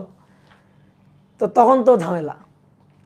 এই কারণে যারা মনে করো এই জিনিসগুলো তৈরি করে, তারা চিন্তা করলো আচ্ছা তাহলে আমরা এইভাবে মান লিখে রোধ প্রকাশ করব না। তা আমরা কিভাবে রোধ প্রকাশ করব? আমরা কালারের মাধ্যমে রোধ প্রকাশ করব। এই যে কালার দিয়ে রোধ প্রকাশ করব, এখানে যে কালার দেওয়া আছে না, এই কালার দিয়ে আমরা রোধ প্রকাশ করব। এই কালারগুলোর মাধ্যমে আমরা রোধের হিসাব নিকাশ করব। জনগণ এই কালার দেখে রোধের মানটা হিসাব নিকাশ করতে পারবে। তো তার জন্য একটা কোডিং সিস্টেম লাগবে। তো সেই কোডিং সিস্টেমটাই হচ্ছে কালার কোডটা। এখন দেখো সচরাচর তুমি এখন কিন্তু বলতে পারবে না এই রোধের, আমি যদি বলি বলো এই রোধগুলার মান কত, ধরো এখানে যে চিত্র আছে এই রোধগুলার মান কত বলো, তুমি কিন্তু বলতে পারবে না। কারণ কেন? তুমি কোডটা তো জানো না। কিন্তু আমি যদি তোমাকে কোড শিখাই দিই তাহলে তুমি তখন এই জিনিসগুলা একটা রোধ দেখে, কালারগুলা দেখে রোধের মান কত এটা হিসাব নিকাশ করে ফেলতে পারবা। কি কথা বুঝছো? তাহলে চলো দেখি আমরা রোধের কালার কোডটা হিসাব করব। তো যেটা বলতেছিলাম যে রোধ দুইভাবে তৈরি করা হয়, এই রোধটা আমরা দুইভাবে তৈরি করি পারতে। একটা হচ্ছে পরিবাহী তার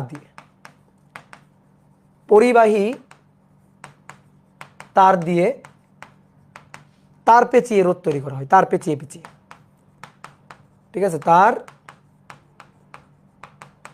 পেঁচিয়ে রোধ তৈরি করা হয়, স্প্রিং এর মতো তার পেঁচিয়ে রোধ তৈরি করা হবে, ঠিক আছে। এই রোধগুলো দেখতে এরকম, ধরো এরকম একটা কোনো কুপরিবাহী একটা দণ্ড নিবা, নিয়ে ধাতব তারকে এভাবে পেঁচাবা, এর গায়ে এভাবে পেঁচাবা, ঠিক আছে। একবার এইদিকে পেঁচাবা, তারপর আবার উল্টা দিকে পেঁচাবা, এভাবে পেঁচায় রোধ তৈরি করবা। তো এইটা হচ্ছে একটা রোধ, এইভাবে রোধ তৈরি করা যায়। আর একটা হচ্ছে কার্বন রেজিস্টার, এটা হচ্ছে অর্ধপরিবাহী দিয়ে। কার্বন রেজিস্টারগুলো তৈরি করা হয় অর্ধপরিবাহী, বিশেষ করে কার্বন দিয়ে। অর্ধপরিবাহী বা বলতে পারো কার্বন রেজিস্টর। কার্বন রেজিস্টর তাহলে অর্ধপরিবাহী দিয়ে তৈরি করা হয়। এইবার শোনো, ভালো করে মনোযোগ দিয়ে শোনো। এইগুলো দেখতে এরকম, খুবই ছোট, এর তুলনায় খুবই ছোট, এর তুলনায় এই রোধগুলো দেখতে খুবই ছোট।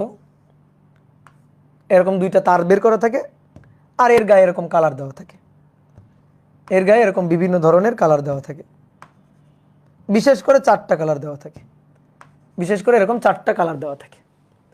তো এইটা হচ্ছে এক ধরনের রোধ, এগুলো খুবই ছোট। এই যে রোধগুলা, এইগুলা মনে করো একটু ওজনে ভারী হয়, ধরো এইগুলা 1 কেজি, হাফ কেজি এরকম হয়, 1 কেজি থেকে 2-3 কেজির মতো হতে পারে। কিন্তু এই রোধগুলা খুবই ছোট, খুবই ছোট, ঠিক আছে? এই রোধগুলা খুবই ছোট ছোট ছোট ছোট রোধ হয়, এক হাতের মুঠায় অনেকগুলো নেওয়া যায়। ধরো এই 2 হাতের মুঠায় আমি 100টা বা 500টাও রোদ নিতে পারি, ঠিক আছে? এত বেশি রোদ এই 2 হাত, 1 হাত মুঠোতে তোলা যায়। তো এই রোদগুলো খুবই ছোট ছোট, খুবই ছোট ছোট, বিভিন্ন ইলেকট্রনিক যন্ত্রপাতি ভাঙলে দেখা যায়। তো এগুলোর ভর খুবই কম, এটার যেমন ভর 1 কেজি থেকে 3 কেজির মতো, এর ভর অতি নগণ্য, অতি নগণ্য। এক হাতে মনে করা 50টা নেওয়া যাবে, এক হাতে 100টা নেওয়া যাবে, এরকম আর কি। এইবার শোনো, মজার ব্যাপার হচ্ছে এই রোদগুলা ভারী, এই রোদগুলার আকার বড়, কিন্তু এই রোদগুলার মান কম। নর্মালি এই রোদগুলার মান ধরো এই 100 ওহম থেকে শুরু করে ধরো 1200 ওহম, 3600 ওহম পর্যন্ত হয়। নর্মালি আমরা যখন ল্যাবে কাজ করছি দেখছি এরকম হয় আর কি। তাহলে 100 ওহম থেকে 3600 ওহম, কিন্তু এই রোদগুলার মান, এগুলা মনে করো 1K থেকে কিলো ওহম, ঠিক আছে? 1 কিলো ওহম থেকে শুরু করে 10⁶ কিলো ওহম পর্যন্ত হইতে পারে, বিশাল মান। তাহলে একটা জিনিস খটকার বিষয় হচ্ছে, এগুলা তার পেঁচায় পেঁচায় পেঁচায় পেঁচায় পেঁচায় পেঁচায় তৈরি করি, অনেক ভারী, এগুলা রোধের মান কম। বাট এগুলা কার্বন রেজিস্টর, অর্ধপরিবাহী দিয়ে তৈরি করা হচ্ছে, এগুলার রোধের মান অনেক বেশি কেন? এগুলার ভর অনেক কম, কিন্তু রোধের মান অনেক বেশি কেন? এইবার আমি তোমার বলি কেন। কারণ হচ্ছে, এই যে রোধগুলো, এই রোধগুলো তৈরি কি দিয়ে? সেমিকন্ডাক্টর দিয়ে। আর এগুলো তৈরি করা হচ্ছে তার পেঁচিয়ে পেঁচিয়ে, পরিবাহী তার দিয়ে। পরিবাহীর তড়িৎ পরিবহন ক্ষমতা ভালো নাকি অর্ধপরিবাহীর ভালো? পরিবাহীর ভালো। তো পরিবাহী তড়িৎ পরিবহন এটা ভালো করতে পারে, এটা দিয়ে যখন তুমি রোধ তৈরি করবা, তো এর মান তো স্বাভাবিক, এর বাধা তো কম হবে, রোধ কম হবে। কিন্তু এটা তৈরি করা হচ্ছে কার্বন রেজিস্টর, অর্ধপরিবাহী দিয়ে। এই অর্ধপরিবাহী দিয়ে তৈরি করার কারণে এর ভর হয়তো কম, কিন্তু রোধের মান অনেক বেশি। এবার কথা হচ্ছে এগুলো দরকার কেন? বিভিন্ন ইলেকট্রনিক যন্ত্রপাতি, মোবাইল, ল্যাপটপ, পিসি, কম্পিউটার যেগুলো আছে আর কি, এই ইলেকট্রনিক যন্ত্রপাতিগুলোতে আমার রোধ লাগবে ধরো 2000 ওহমের রোধ লাগবে। তুমি যদি এইটা ব্যবহার করো, এইটা দিয়ে যদি রোধ ব্যবহার করো, তাহলে মনে করো একটা মোবাইলের ওজনই ধরো 500 গ্রাম, একটা মোবাইলের ওজন ধরো 500 গ্রাম, 300 গ্রাম একটা মোবাইলের ওজন। তো তার মধ্যে যদি 3 কেজির একটা রোধ বসাই দেওয়া লাগে, তাহলে কেমন হয়ে যাবে না ব্যাপারটা? বা একটা ল্যাপটপের কথা চিন্তা করো, তার সাথে যদি 3 কেজির 10টা রোধ দেওয়া লাগে, তাহলে কত বড় হবে, কত ভারী হবে, বাল্ক হয়ে যাবে না?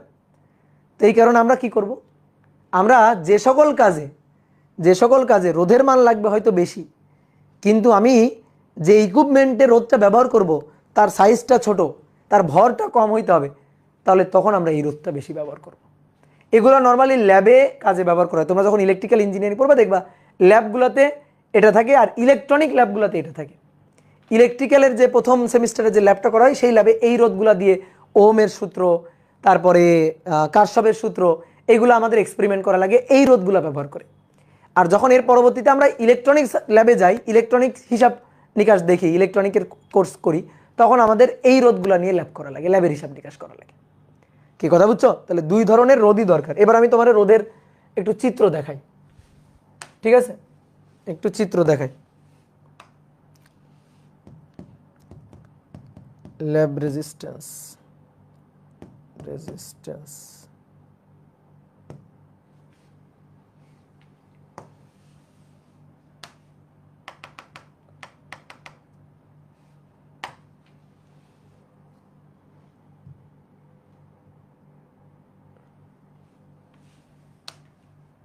বায়োলজি চলে আসলো কেন? ল্যাবের জায়গায় এবি চলে আসছে।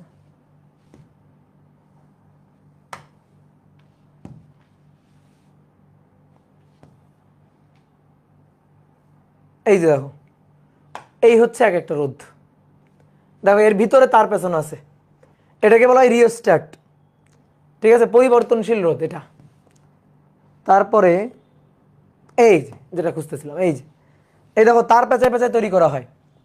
এটাকে ধরে যখন আমি আকপিস করব তখন রোধের মান কম বেশি হবে। এই যে এখানে তার পেঁচানো আছে, এই দেখো এখানে তার পেঁচানো আছে, আর এটাকে ধরে যখন আমি আকপিস করব তখন রোধের মান তখন কম বেশি হবে আর কি, ঠিক আছে। এই দেখো রোধগুলো আছে, এইগুলো হচ্ছে এই যে তার পেঁচায় পেঁচায় তৈরি করা হয়, এই রোধগুলা, এইগুলা তার পেঁচায় পেঁচায় তৈরি করা হয়, বেশ বড় বড় সাইজে, বেশ বড় বড় এগুলা বেশ সাইজে বড় বড়, বুঝছো। আর এইগুলো হচ্ছে কার্বন রেজিস্টার,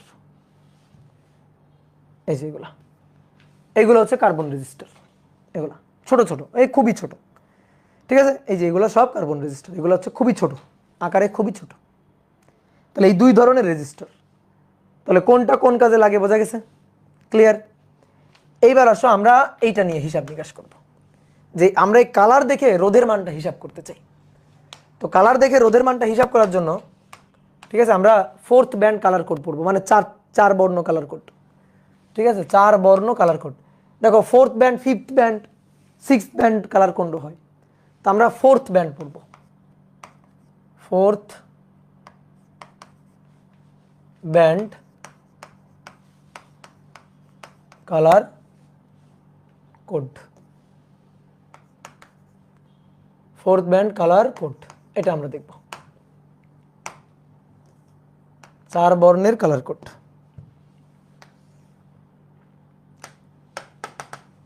দেখো B B ROY good boy very good worker, একটা ছন্দ মাথায় রাখবা, ঠিক আছে। কোড মুখস্থ রাখতে গেলে একটা ছন্দ মাথায় রাখবে। B B ROY ROY good boy, good boy, very good worker. B B ROY good boy very good worker, B B ROY good boy very good worker. এই বিতে ব্ল্যাক, এই বিতে ব্রাউন, আরে রেড, ওতে অরেঞ্জ, ওয়ে ইয়েলো, জিতে গ্রিন, বিতে ব্লু, ভিতে ভায়োলেট, তারপর আবার একটা জি আছে গ্রে, ধূসর, লাস্টের ডাব্লুতে হোয়াইট। দেখছো কালার লিখে ফেলছি। তাহলে B B ROY good boy very good worker, আমি যদি কালারগুলার নাম মুখস্থ করতাম পরপর মনে থাকতো না, বাট আমি যদি ছন্দটা জানি তাহলে সহজে মনে পড়ে যাবে। B B ROY good boy very good worker.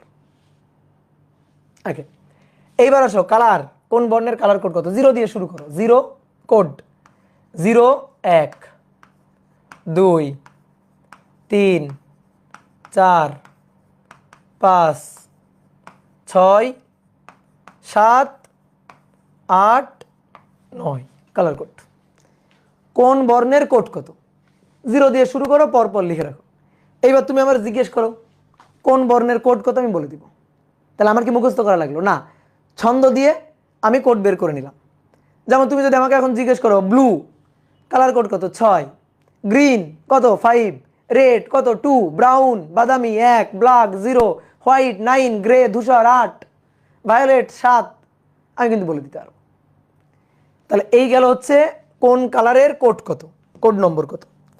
এইবার আসো 4টা জিনিস, টলারেন্সের হিসাব। টলারেন্স কি আমি একটু পরে বুঝাচ্ছি।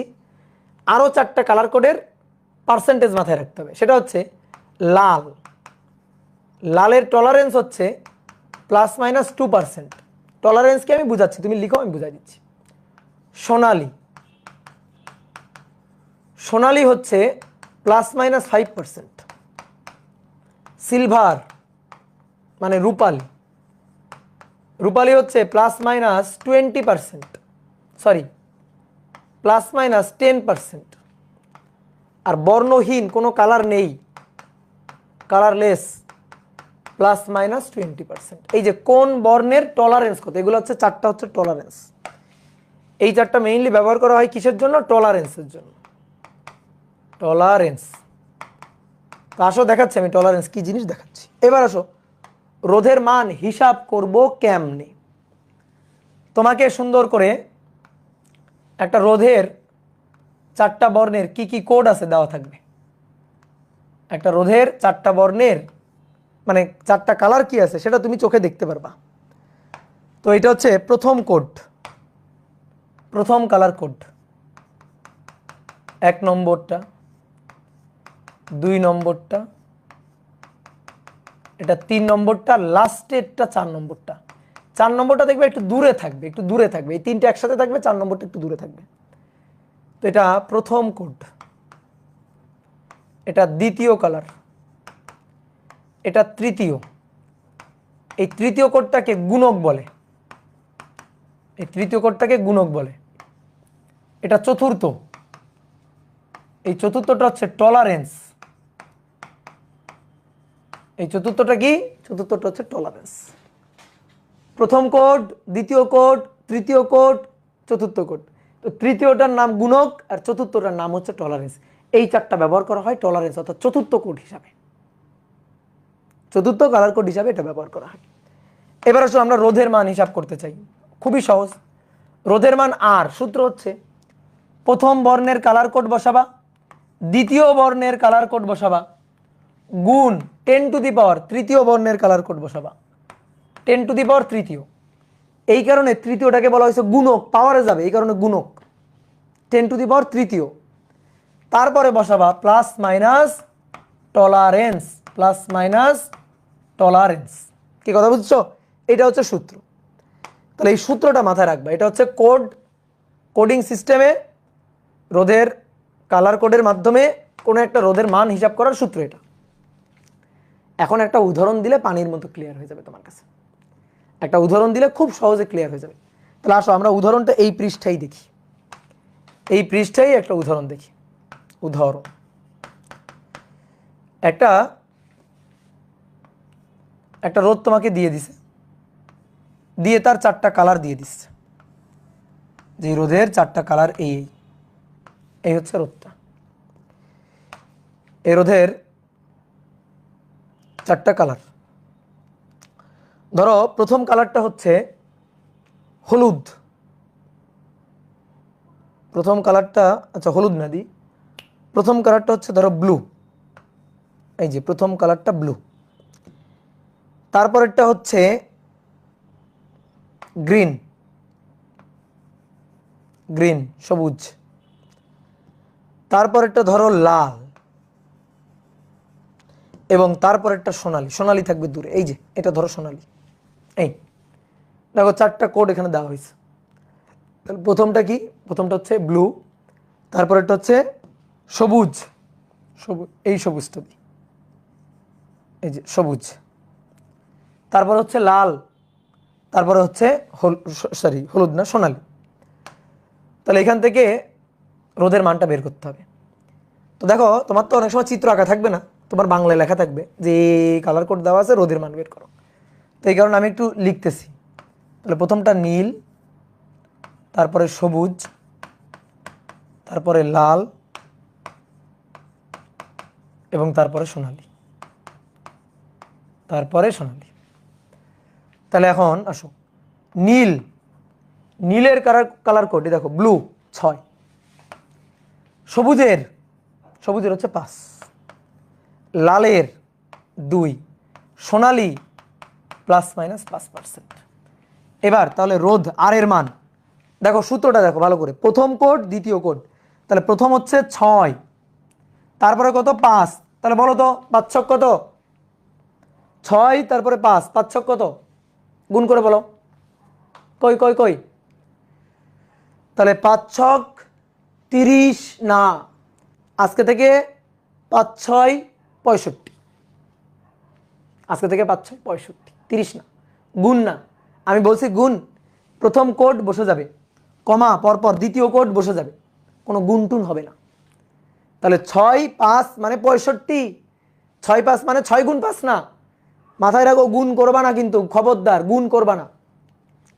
তাহলে এখানে প্রথম কোড 6, পরের কোড 5, গুণ 10⁻², তৃতীয় কোড 10⁻²।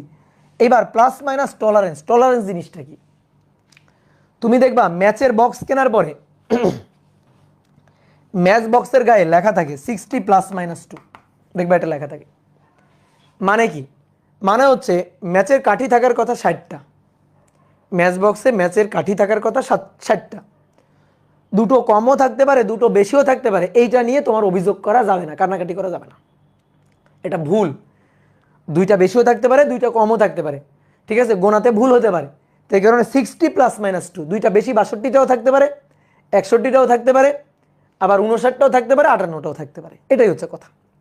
তো ঠিক তেমনি রোধের মান হওয়ার কথা এইটা, এটা অ্যাকচুয়ালি রোধের মানটা হওয়ার কথা, কিন্তু রোধের মান এর থেকে 5%, এই মানেরই 5% বেশিও হতে পারে, এই মানেরই 5% কমও হতে পারে।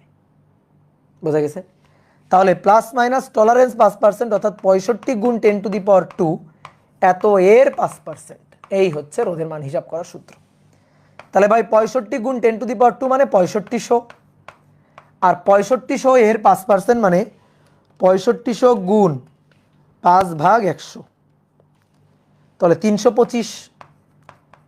তাহলে 6500 থেকে 325 যোগ করব, যোগ 6500 + 325, তাহলে 6825 এত ওহম, আর 6500 - 325, তাহলে 6175 ওহম। অর্থাৎ এই যে রোধটা, এই রোধের মান 6175 ওহম থেকে 6825 ওহম পর্যন্ত যে কোনো মান হতে পারে।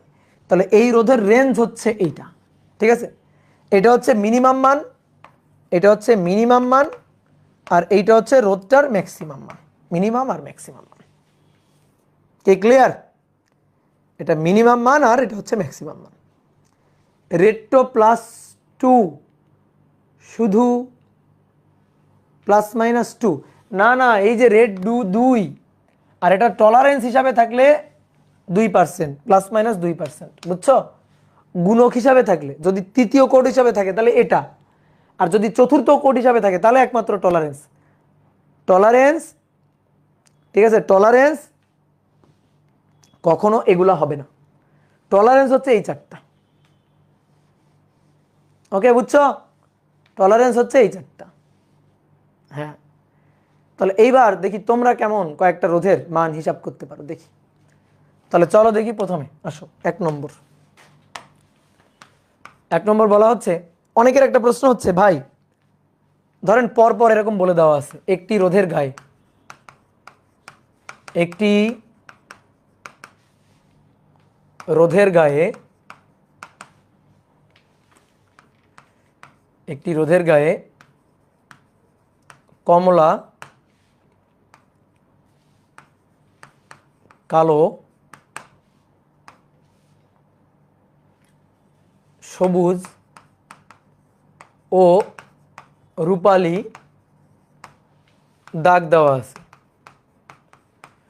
দাগ দেওয়া আছে। রোধটির সর্বোচ্চ সর্বনিম্ন মান,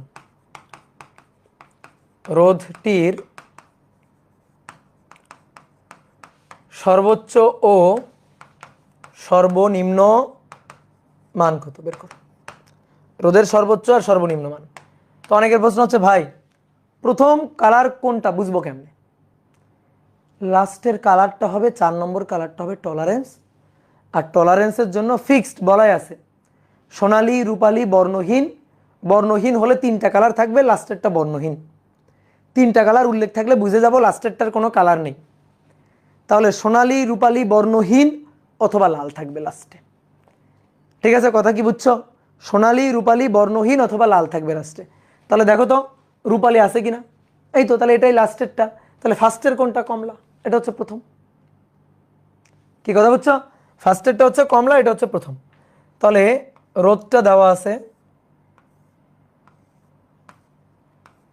রোধের প্রথমটা দেওয়া আছে কমলা, তাহলে ধরো এটা হচ্ছে কমলা। তারপরে কি বলছে, কালো, কালো ব্ল্যাক। তাহলে ব্ল্যাক ধরো এটা দিয়েই দেখালাম ব্ল্যাক, ঠিক আছে, এটা ব্ল্যাক। ব্ল্যাক তো আসলে হইল না, ব্ল্যাক ফুল ব্ল্যাক, এই যেটা ব্ল্যাক।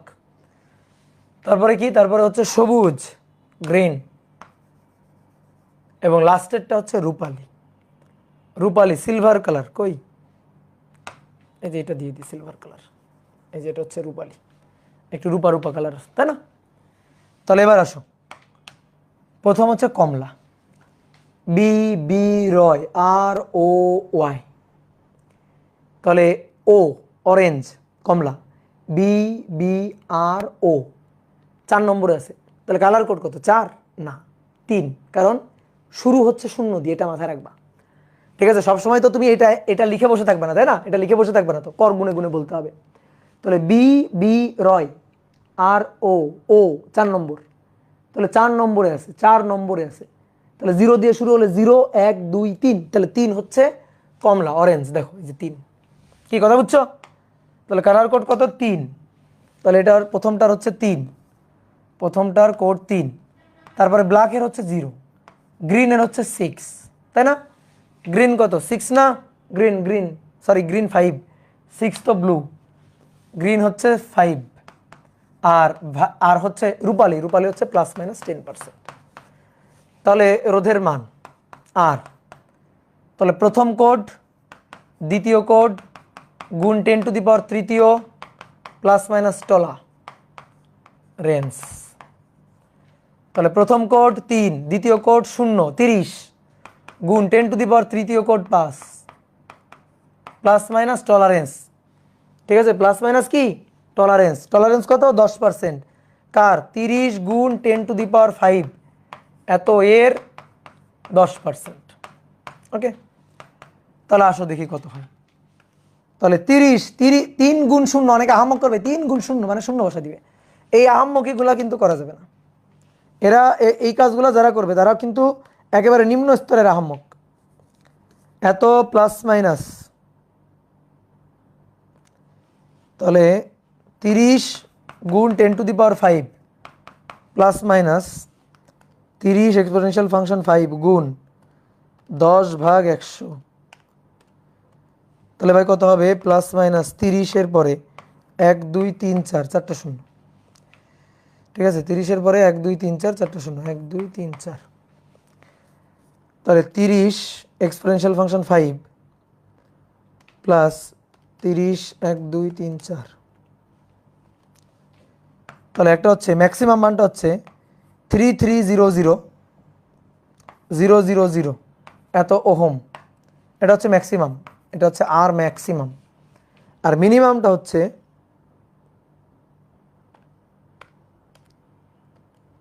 27,000,000 এত ওহম, এটা হচ্ছে আর মিনিমাম, ঠিক আছে? এটা হচ্ছে আর মিনিমাম। কথা কি বুঝছো? এই হচ্ছে কাহিনী। ওকে, গুড।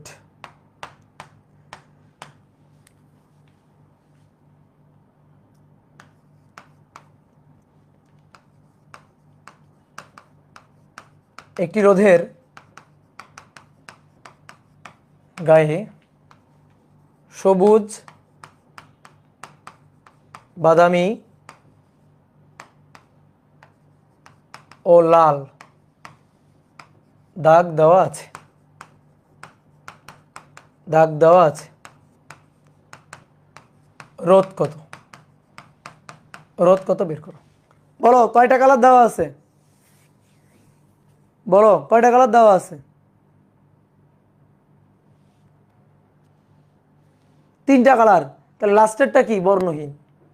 লাস্টেরটা বর্ণহীন, হ্যাঁ লাস্টেরটা কালারলেস, এই তো বুঝে গেছো। দেখছো কত সহজ। তাহলে আসো হিসাব করে ফেলি।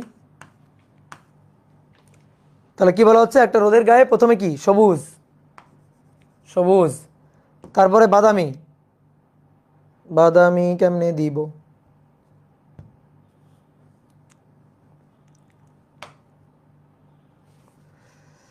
ব্রাউন কিভাবে দিব, এটার সাথে একটু লাল মিশাই দিলে হয় না? হবে না। ধরো এটা বাদামি, বোঝা যাচ্ছে বাদামি, লাল লাল বোঝা যাচ্ছে। এবার ধরো এটা বাদামি, হ্যাঁ ধরো, তারপরে লাল, তারপরে লাল, তিনটা কোড দেওয়া আছে। তাহলে সবুজের 5, তারপরে বাদামি, ব্ল্যাক, ব্রাউন 1, রেডের হচ্ছে 2, রেড হচ্ছে 2, তাই না? বি বি রয় আর লাস্টের তো কালারলেস, তাহলে প্লাস মাইনাস 20%। তাহলে আর হচ্ছে 5 গুণ 10⁻², প্লাস মাইনাস 5 গুণ 10⁻² এর 20%, 20%। তাহলে এখান থেকে মান হিসাব করবা, এখান থেকে মান হিসাব করবা, বক্স এত ওহম, এত ওহম, দুইটা মান আসবে, একটা সর্বোচ্চ মান আর একটা সর্বনিম্ন মান। কি বুঝতে পারছো? গুড। এবার বলো তো, হয়েছে? তোলা হয়েছে? তোলা হইলে তোমরা এখন এখান থেকে দেখে বলবা এটার কালার, এটা রোদের মান কত। বলো দেখি, এটা বলো তো দেখি, বলো এইটার কালার কোড দেখে বলো এটা রোধের মান কত।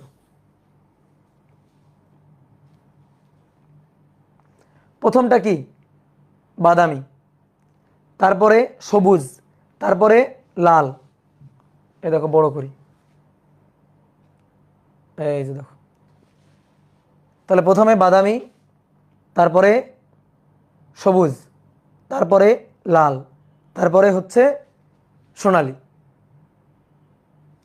তাহলে বাদামির জন্য 1, সবুজের জন্য 5, তাহলে 15 গুণ 10⁻², তারপরে প্লাস মাইনাস 5%। কি সহজ না? বোঝা গেছে কিনা? বলো সহজ কিনা?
তাহলে এটা একটু স্লাইডে থাকুক আর কি। হ্যাঁ, তাহলে এটা কি? এটা হচ্ছে বাদামি, তাহলে বাদামির জন্য 1, তারপরে কি? সবুজের জন্য 5, লাল 2, সোনালির জন্য কত? সোনালির জন্য হচ্ছে প্লাস মাইনাস 5%। এই সোনালি। তাহলে এখন বের করতে হবে রোধের মান কত।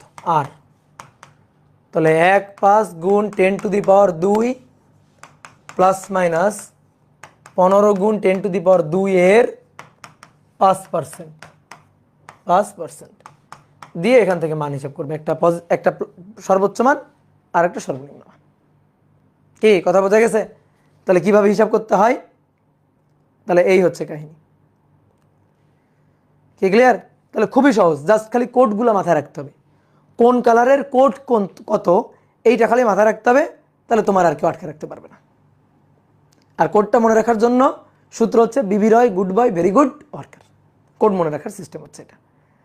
তো এটা কিন্তু আমাদের পরীক্ষায় আসে, ঠিক আছে? বলো বুঝছো কিনা? এবার তোমাদের একটা জিনিস দেখাবো, সেটা হচ্ছে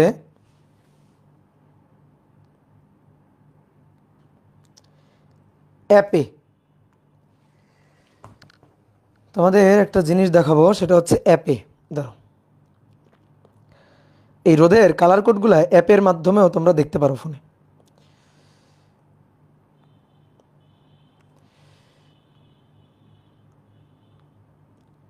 রেজিস্ট্যান্স কালার কোড,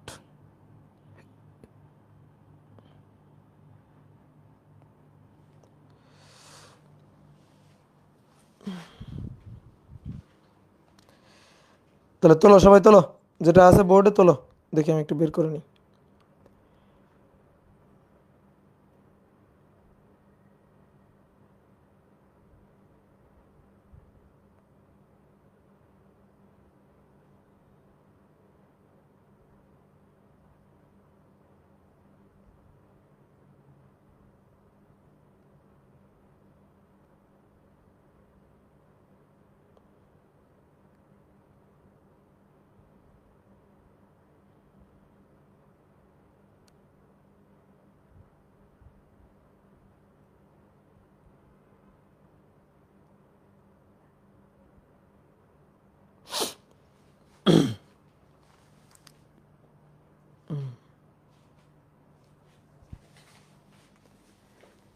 দাদা মাইক অন করেন, দাঁড়াও দাঁড়াও, মাইক অন করবো পরে, একটু ওয়েট করো। রেজিস্ট্যান্স কালার কোড,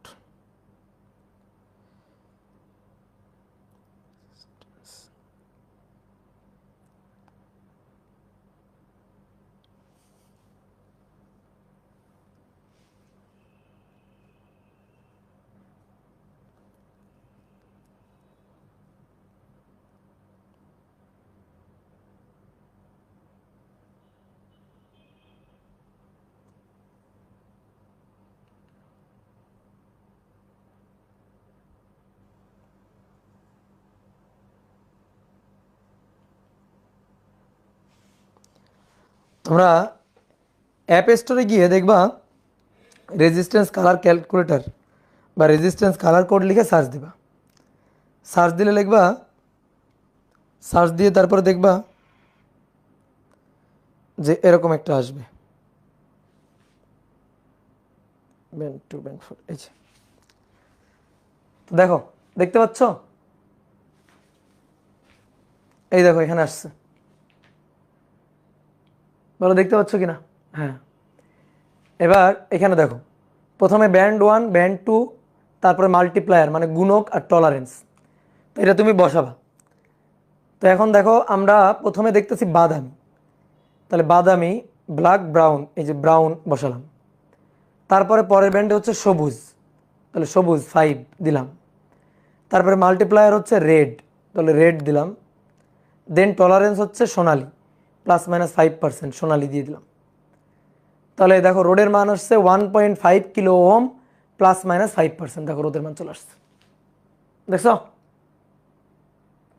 রোদের মান চলে আসছে। প্লে স্টোরে, হ্যাঁ প্লে স্টোরে আছে, অ্যাপ স্টোরেও আছে, সমস্যা নেই। প্লে স্টোর অ্যাপ স্টোর সব জায়গায় আছে, দেখছো কত সুন্দর করে চলে আসছে। তাহলে তুমি চেক করতে পারবা যে তোমার অ্যান্সার হয়েছে কিনা, সেটা তুমি চেক করতে পারবা। যেমন এইখানে আমাদের এইটা দেখি, 1 নম্বর ম্যাথটা দেখি। 1 নম্বর ম্যাথে কি ছিল দেখো, 1 নম্বর ম্যাথে ছিল হচ্ছে 1 নম্বর ম্যাথটাতে ছিল হচ্ছে প্রথমে ছিল হচ্ছে কমলা, তাহলে কমলা হচ্ছে 3, এই যে দিলাম, এই যে কমলা কালার। দেন তারপরে ছিল ব্ল্যাক, দেন তারপরে গ্রিন, দেন তারপরে ছিল হচ্ছে রূপালি, এই যে রূপালি, ±10। তাহলে দেখো 3 মেগা ওহম অর্থাৎ 3 × 10⁶, তো আমাদের আসছিল 30 × 10⁵, তারপরে 3 × 10⁶ ±10%, দেখো চলে আসছে অ্যান্সার। দাদা অ্যাপের নাম কি? অ্যাপের নাম হচ্ছে রেজিস্ট্যান্স কালার কোড, লিখে সার্চ দাও চলে আসবে। রেজিস্ট্যান্স কালার কোড লিখে সার্চ দাও চলে আসবে। অনেক অ্যাপ আছে, অনেক অ্যাপ আছে। যেমন এই একটা অ্যাপ, দেখো এই একটা অ্যাপ, এটা তুমি 3 ব্যান্ড হিসাব করতে পারবা, 4 ব্যান্ড হিসাব করতে পারবা, 5 ব্যান্ড হিসাব করতে পারবা, 6 ব্যান্ড হিসাব করতে পারবা। তো আমাদের জন্য কিন্তু 4 ব্যান্ড, আমাদের বইয়ের জন্য হিসাবে আছে শুধুমাত্র 4 ব্যান্ড, এইটা আমরা শুধুমাত্র হিসাব করতে পারি। এই দেখো এখানে বসাই দিবা, তোমার রোদের মান তোমার দেখা দিবে। যেমন এটাই দেখাই, কমলা, তারপরে হচ্ছে কি ব্ল্যাক, তাহলে ব্ল্যাক এই যে 0, তারপরে হচ্ছে গ্রিন, গ্রিন কোথায়, গ্রিন হচ্ছে সবুজ, এই যে এটা হচ্ছে গ্রিন।